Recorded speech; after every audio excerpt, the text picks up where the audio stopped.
This is Andi Purewal for ID Boxing. I'm joined by Frank Smith here in Manchester. Frank, how's life? How's the Maldives? Lovely, mate. Lovely. As you can see, got very burnt. Now I'm back and I'm ready to go. And, not enjoying the weather quite so much, though. You're not the only one there, Frank, and you're back. And the first show you're attending doesn't happen to be a Matchroom one. It's that of Chris Eubank Jr. versus Liam Smith.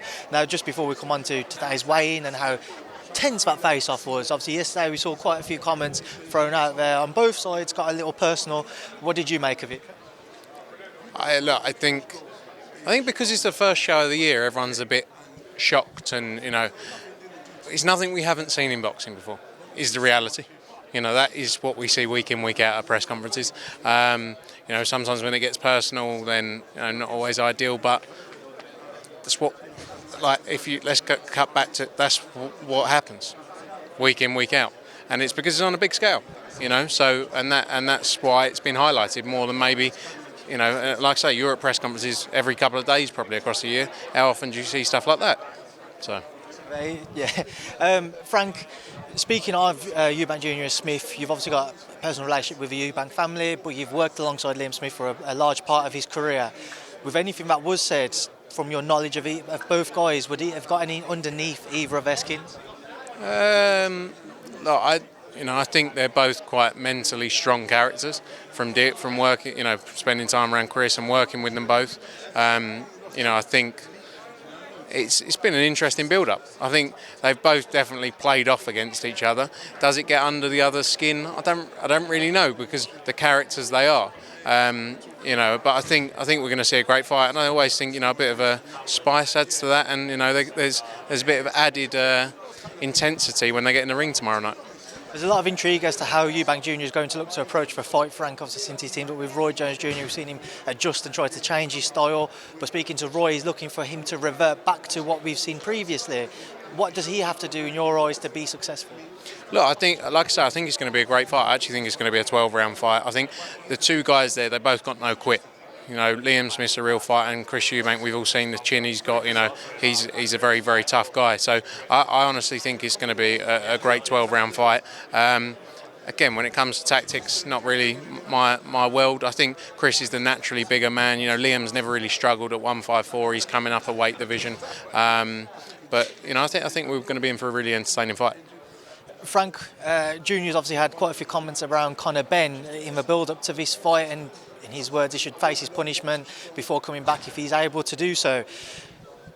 What's the plan with Conor now? So we've seen the WBC come out saying that he's allowed to return to the ring. He hasn't had any punishment so far, but he can't be reinstated into their rankings. What can you update us on?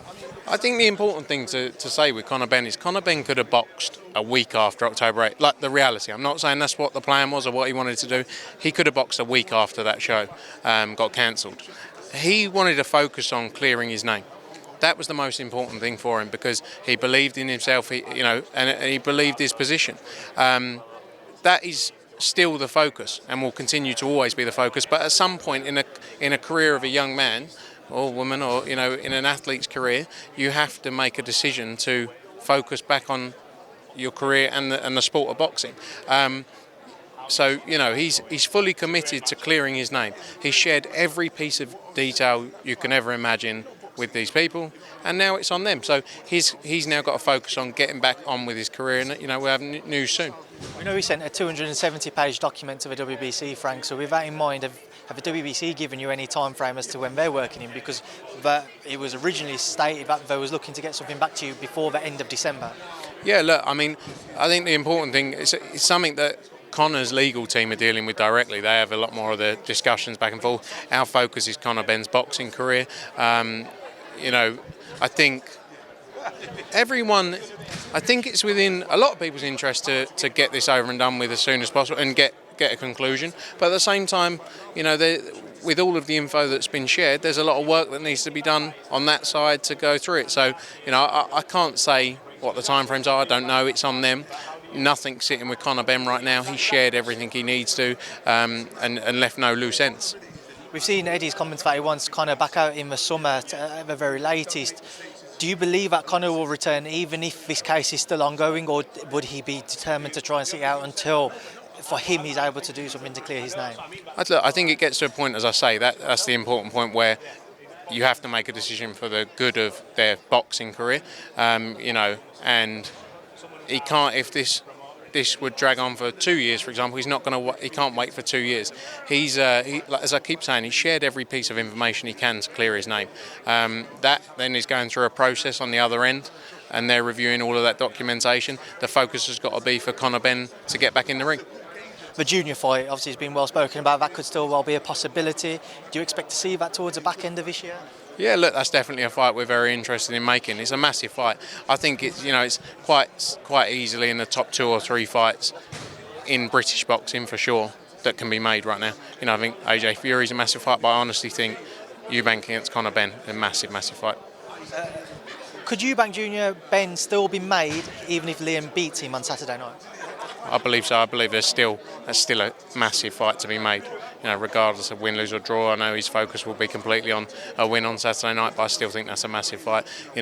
This is it's a high pressure fight for both guys. There's a lot riding on it for them.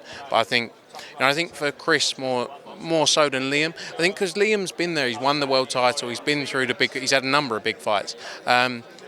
If Liam wins this fight, I think knowing him, it's going to be hard for him to come back. And that's just the reality from his side, but also because he's fulfilled a lot of things he wanted to do in the sport, and he's been a pro a long time. For Chris, I think because of his name, because of what the profile he's built, he can always come back for big fights, and I still think the Conor Benn fight would be huge. Frank, an update on the Matchroom schedule, please. Obviously waiting for somewhat of a full announcement, at least for the first quarter. We know you've got Woodlaw on the horizon, you've got New York as well. A lot of talk April 1st, Anthony Joshua returning, but can you fill us in as to maybe what's been the delay in announcing a largest selection of your schedule? We wanted to come out with a full plan. So as much as we can, April, May, all the way through. It takes a lot of work. We've got that's a lot of shows we're trying to put together at once, and we want to make put out an effective announcement that we've done in the past. It's just taken a bit longer. In truth, we wanted to get the February shows out, and now the focus is pushing forward. We're going to announce our show in Mexico later today, which is our next in chronological order, and then we're looking to put a full plan out for hopefully March, April, and even May, potentially. So that's the focus for us now. Do you know when we may get that rota, that schedule? Working on it now, hopefully next week, if not start of the following week. But it's all very positive. Some big nights coming ahead. Lots being worked on in the background. Lots of great main events. Lots of great undercard fights as well. I'm looking forward to the year ahead. I think we're going to have our biggest year so far. Anthony Joshua, a lot of talks and a lot of reports coming out. It's going to be Jermaine Franklin. Frank, is that the case? He's a name we're working on. He's up there as one of the names.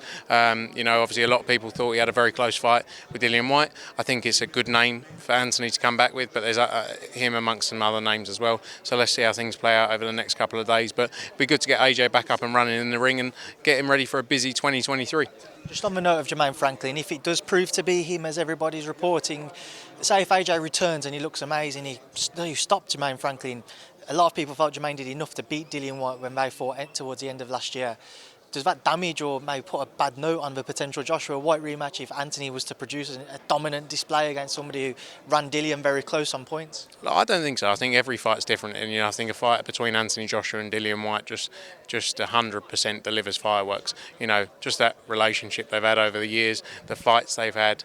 We saw how the first one went. It was very personal, and I think the same thing happens here as well. So I think that's still a massive fight. And when you look at it, styles make fights, and different opponents, can bring different things out of people. So I still see that as a massive fight. So let's see what happens. But AJ's focus is get that first fight back out in April, and then, like I say, another 2 fights hopefully by the end of 2023. The key for us is to keep him active this year and get him back into world title contention. And we want to make those big fights. Deontay Wilder, Tyson Fury, they're all huge fights to be made, and I believe they will be. They will happen. And just final one, Frank. AJ, Derrick James, what made him settle on Derrick? I think Derrick James has shown he won Trainer of the Year last year. He's got some great fighters under him, and I think AJ's. I think what's important with AJ, people talk about the trainers, people talk about the stage of his career. What he's shown, when he changes trainers or when he makes a big move, is that he still wants to learn. He still wants to learn in the sport. People say he's, what more does he want from the sport? He's made a load of money, so it's not about the money. It's about continuing to learn, grow, and fulfil his dreams. He wants to become an undisputed heavyweight champion of the world, and I believe he'll do that. And to make these moves, that just shows, how invested he is in the sport still. And you haven't seen the end of Anthony Joshua. Right, Frank, we'll leave that there now because I know you're a busy man. You've got to shoot off before everybody leaves you. So thanks for speaking to me and ID Boxing. Thank you for speaking to me. I'm Frank Smith, ID Boxing.